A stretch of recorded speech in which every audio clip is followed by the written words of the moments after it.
YouTube, what's going on? Kyle again from ePoolSupply. Today we are back with some quick fix videos for you guys on Pentair's Racer Pressure Side Pool Cleaner. This will work for both the Racer regular model as well as the Racer LS. Stay tuned as we dive right in.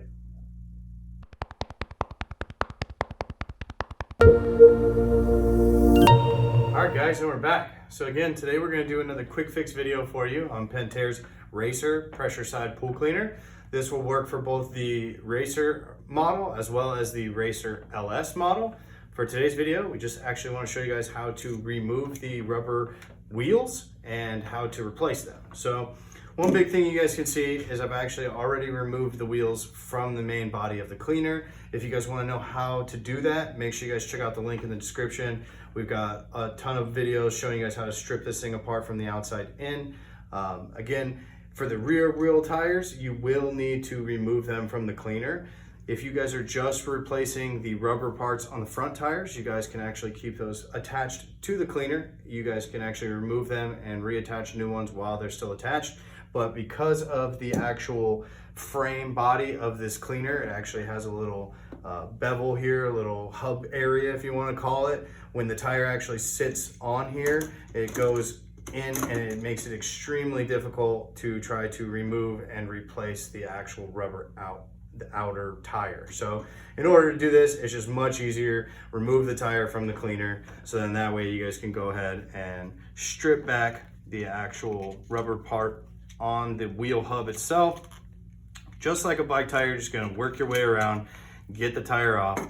The one huge thing I really love about the tires on this cleaner is that they are a much wider tire. So it's gonna get you guys a lot more coverage when it's driving, as well as the front brush that's actually located here in the front part of the cleaner. It just kind of helps keep everything closer to the actual Venturi power on this cleaner to make sure that the bag gets filled up. So once you guys go through, remove all of the actual rubber tires. Can be a little bit of a pain in the butt, so like I said, just take your time, kind of peel it away. Especially if these are old, they're gonna be slimy, they're gonna be slippery. So if you guys need to cut them off, you guys can. You just wanna make sure that you're being careful of the plastic on the tires. The front tires are a little different. They actually have some treads located on them, on the actual hub. So I'm gonna go ahead and peel this off so you guys can see what I'm talking about. As you guys can see, it actually has these little ridges on the actual hub itself. That just helps it get a little bit of extra grip if it's gonna come out of the deep end in your pool, if it's going up the sidewalls of your pool. This actually pushed against the rubber, just kind of help it get a little bit of grip so that this rubber just doesn't keep slipping. Because as I said, over time, these are gonna get slimy, they're gonna get a little gross based off of just how long they've been in your pool, the chemical compositions of the pool, the whole 9 yards.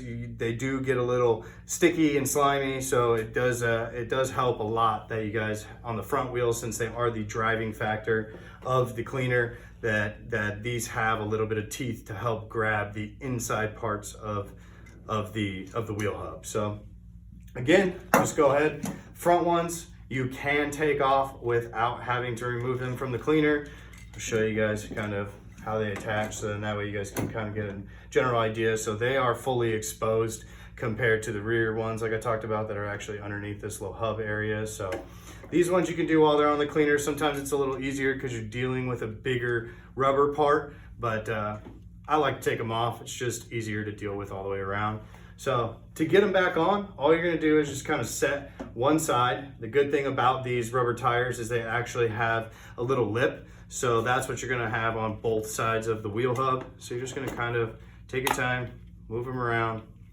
May take a little bit of trial and error for you. This is a new wheel, so these internal teeth are a little sharp on my fingers, but once you get it set, all you're looking for is you wanna make sure that the lip that I was discussing is going to stay flush around the edge here. Just kind of actually gives extra protection to the wheel hub itself. And then when you flip it over, you want to see the same portion just barely right on those teeth. So then that way it gets a good grip on the wheel hub. So just going to repeat the process, go through and do the rest of the tires. And then when you guys are all set, you can go ahead, reattach them to the cleaner, get it back in the water and watch it do its thing. Again, today we just want to show you guys how to get these rubber tires off of the cleaner. Make sure you guys check out the links in the description. We have all these tires available for sale on our website. Make sure you guys hit that like button and be sure to subscribe. We got a ton more videos coming your way.